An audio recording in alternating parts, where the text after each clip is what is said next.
Press वार्ता रखी गई है और बहुत शॉर्ट नोटिस पे ये प्रेस कॉन्फ्रेंस आयोजित की जा रही है। इसके लिए हम अपने मीडिया जो सहभागी हैं उनका बहुत बहुत हार्दिक जो है स्वागत करते हैं। मेरे दाईं तरफ दर्शन कुंडल जी हैं जो All Local Allottees Land Reform Front की तरफ से हैं, और मेरी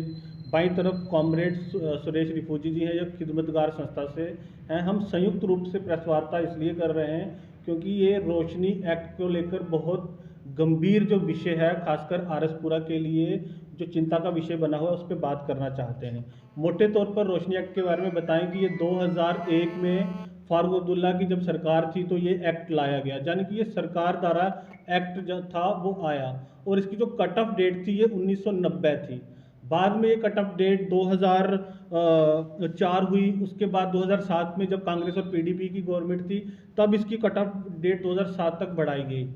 तो जब 2014 में जो ऑडिटर जनरल ने इसका ऑडिट किया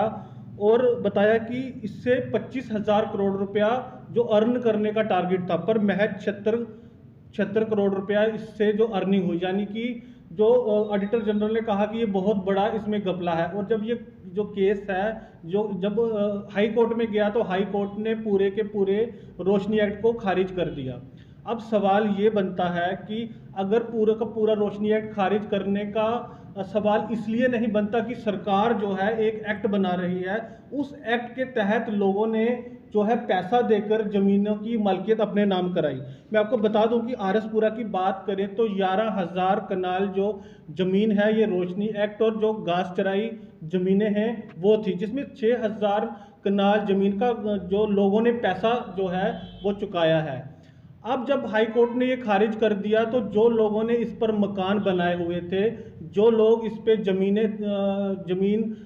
गेहूं लगा रहे थे, चावल लगा रहे थे, उनकी रोजीका पर जो है वो संकट के बादल छाए हुए हैं। उससे भी चिंता का विषय ये है कि आप देखेंगे कि जो जम्मू कश्मीर का वर्तमान एलजी प्रशासन है ये मूक दर्शक बना हुआ है। जो एलजी प्रशासन मूक दर्शक इसलिए बना हुआ है, ये एक तरफ से कहा जा रहा है कि ये मोडस अप्रेंटिस था कि बार बार जो कट ऑफ डेट बढ़ाई जा रही थी, परंतु जब भू माफियाओं को और जो छोटे लोग हैं जिनके पास 6 कनाल ज़मीन है, जिनके पास 5 कनाल ज़मीन है, जिसके पास 4 कनाल ज़मीन है, उनको भी एक कैटेगरी में रखा जा रहा है। मैं आपको बता दूं कि यहाँ जो एससी कम्युनिटीज़ के लोग हमारे रहते हैं उनके पास सिर्फ और सिर्फ जो ज़मीनें हैं वो ज़मीनें मकान बनाए हुए हैं, इन्होंने किसी ने दुकानें बनाई हुई हैं। अगर रोशनी एक्ट के तहत उनकी ज़मीनें खारिज होती हैं या सरकार उन ज़मीनों को वापस लेती है, वो लोग बेघर हो जाएंगे। दूसरी बात करूं, यहाँ पीओजे के विस्थापित जो थे वो बड़े पैमाने पर रहते हैं। पीओजे के विस्थापितों के पास जो ज़मीनें थी वो ज़मीनों की जो अभी ज़मीनों की डेफिशिएंसी है वो पूरी नहीं हो पाई। पीओजे के जो लोग थे उन्होंने जो अपनी ज़मीनें जो थी वो जंगलात की ज़मीनें बनाई, उस पर खेतीबाड़ी करने लगे, और जब एक्ट आया तो एक्ट के माध्यम से उन्होंने ज़मीनों को रोशनी एक्ट के अंदर जो है म्यूटेशन कराई। परंतु अब जो स्थिति है पीओजे के विस्थापितों की ज़मीनों पे जो है ये जो प्रशासन है वो ज़बरदस्ती बोर्ड लगा रहा है और ज़बरदस्ती सरकारी लैंड इसको घोषित कर रहा है। हम सरकार से ये सवाल पूछ रहे हैं जो वर्तमान एलजी प्रशासन है कि आप हाई कोर्ट में क्यों नहीं गए, आपने हाई कोर्ट में रिव्यू पिटीशन क्यों नहीं दाखिल की कि अगर भूमाफियाओं ने बड़े पैमाने पर ज़मीनें ली थी तो बड़े पैमाने पर उनसे ज़मीनें